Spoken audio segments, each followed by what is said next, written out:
Assalamu alaikum class, hope you are doing well. Today is your second online lecture of science.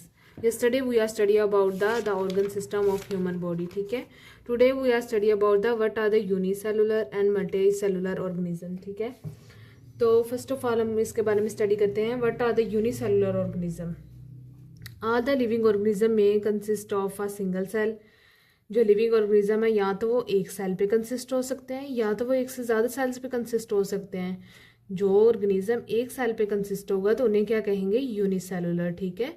और जो एक से ज़्यादा sales पे कंसिस्ट होगा तो उसको क्या कहेंगे, मल्टी. आपको वैसे ही पता है मल्टी का मतलब क्या होता है, वन से ज़्यादा चीज़ों को कहते हैं, जिसमें वैरायटी वन टू थ्री या फोर, ये मतलब एक से ज़्यादा वैरायटी है उसको क्या कहते हैं, मल्टी. और यूनी क्या होता है, एक. ठीक है, जिसमें एक ही सेल मौजूद है उसको क्या कहते हैं, यूनिसेलुलर. ठीक है. तो there are many living things such as amoeba that consist of only one cell. Amoeba हमारे पास होता है, उसमें सिर्फ एक सेल मौजूद होता है. ठीक है. यूग्लिना, ये देखिए हमारे पास डायग्राम दिखाई हुई है, ये देखें. इसकी जो भी यूनिसेलुलर ऑर्गेनिज्म होते हैं उसकी सारी एक्टिविटीज़ उस एक सेल ने परफॉर्म करनी होती है. ठीक है. उस एक सेल ने ही सारी एक्टिविटीज़ को मिला के उनका जो फंक्शन, मेन फंक्शन उसने ही परफॉर्म करना होता है. ठीक है. Euglena is found in fresh water, ये पानी में पाई जाती है. ठीक है. It contain cytoplasm, nucleus and chloroplast. ठीक है. ये बस आप लोगों के नॉलेज के लिए लिखा हुआ है. नेक्स्ट क्या है, मीबिया. मीबिया हमारे पास एक जेली टाइप होती है. ये मीबिया इसको क्या कहते हैं, मीबिया एक जेली टाइप होती है. That change the shape of body, जो अपनी बॉडी की शेप को चेंज करती है. जैसे जैसे मूव करेगी अपनी बॉडी की शेप को चेंज करेगी. या it also found in fresh water, sea, soil and some animals. ठीक है. ये आप लोग अपनी नॉलेज के लिए इनको एक दफ़ा स्टडी कर लीजिएगा. नेक्स्ट भी ऐसे ही इनकी एग्जांपल है. ये इतनी कोई इंपॉर्टेंट नहीं है, लेकिन एक दफ़ा आप इसको स्टडी कर लेना. ठीक है. मैं आपको मेन टॉपिक की तरफ लेके आती हूँ, जो कि हमारे पास यूनिसेलुलर के बारे में आप लोगों को बता दिया. मल्टी सेलुलर क्या होते हैं हमारे पास. मल्टी सेलुलर वो होते हैं जिनके पास, ऑर्गेनिज्म के पास टू टाइप के हमारे पास क्या होते हैं, सेल कंटेन होते हैं. टू या टू से ज़्यादा. मल्टी का मतलब होता ही ज़्यादा है. ठीक है. डिफरेंट वैरायटी के सेल आप कह रहे हैं. A multicellular organism comprise more than one cell, एक सेल से ज़्यादा कंप्राइज क्या होता है इन्होंने.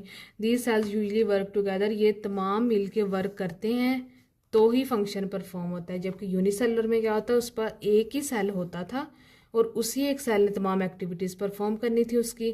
लेकिन ये क्या होता है, जो मल्टी सेलुलर होते हैं उसमें जो तमाम सेल इसके होते हैं वो मिल के एक एक फंक्शन परफॉर्म करेंगे. ठीक है.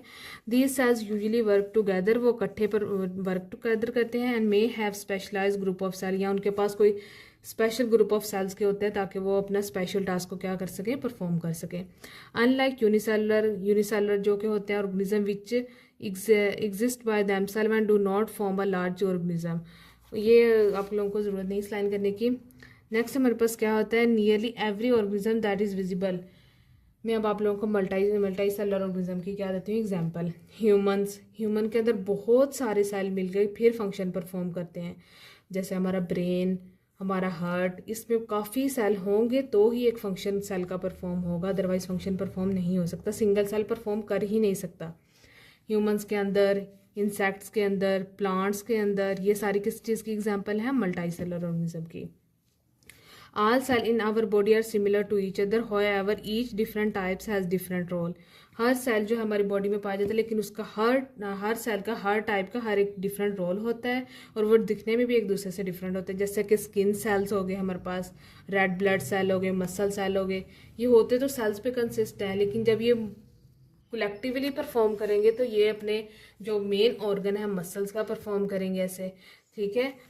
तो नेक्स्ट हमारे पास क्या है, the cell in a multicellular organism can not survive well on their own outside the organism.